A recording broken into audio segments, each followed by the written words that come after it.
আগামীকাল ভূমি দশের মতন বিজয় হবে জাতীয়তাবাদী শক্তির।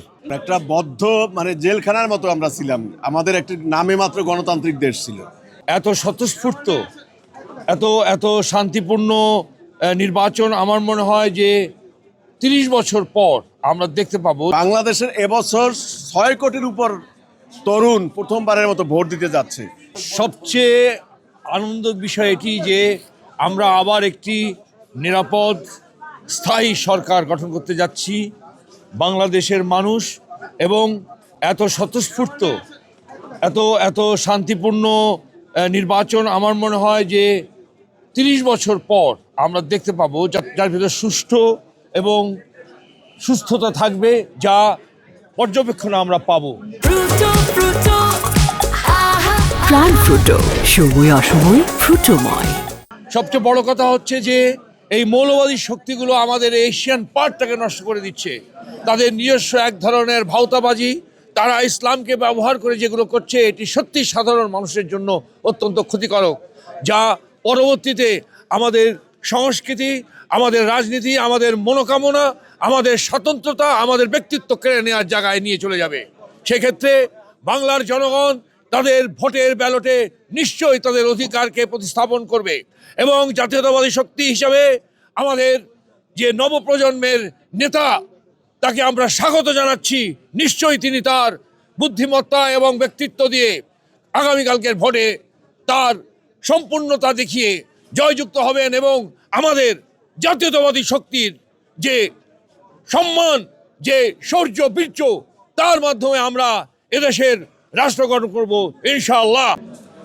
অসাধারণ একটা বদ্ধ জেলখানার মতো আমরা ছিলাম। আমাদের একটি নামে মাত্র গণতান্ত্রিক দেশ ছিল, নামেই শুধু গণপ্রজাতন্ত্রী বাংলাদেশ, কিন্তু সেটার কোনো স্বাদ বাংলাদেশের মানুষ পায়নি। বাংলাদেশের এবছর ৬ কোটির উপর তরুণ প্রথমবারের মতো ভোট দিতে যাচ্ছে, যাদের বয়স ৩৫ থেকে ৪০-এর কাছাকাছি। তারা জীবনের প্রথম কালকে ভোট দেওয়ার জন্য যাচ্ছে।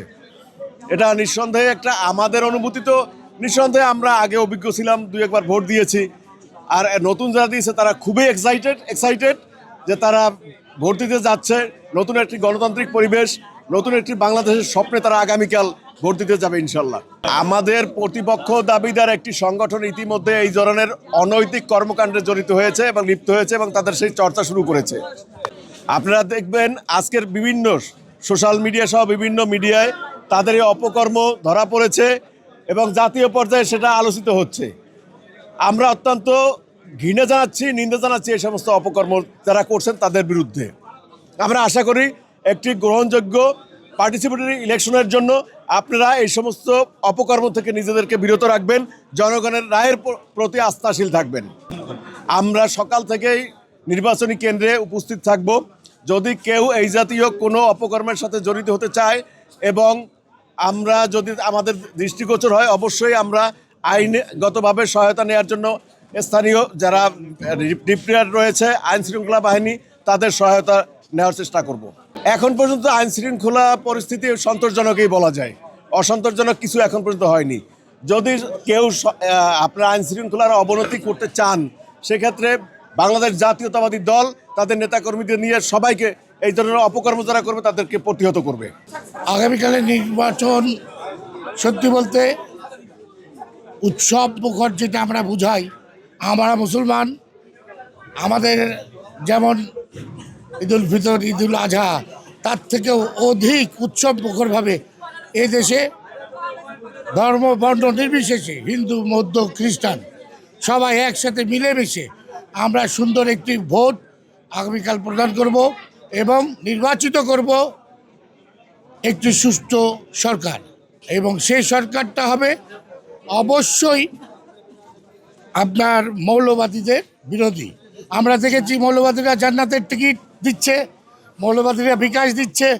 আর আজকে ঠাকুরগাঁয়ে ব্যাপক পরিমাণের এক জায়গা থেকে 40 লক্ষ টাকা, এক জায়গাতে 30 লক্ষ টাকা এভাবে ধরা খাচ্ছে। দুর্নীতিবাদ যতই চতুর হোক, তারা আমাদের এই জাতীয়তাবাদী শক্তির বিজয় ছিনিয়ে দিতে পারবে না। আমাদের আগামীকাল ভূমি দশের মতন বিজয় হবে জাতীয়তাবাদী শক্তির।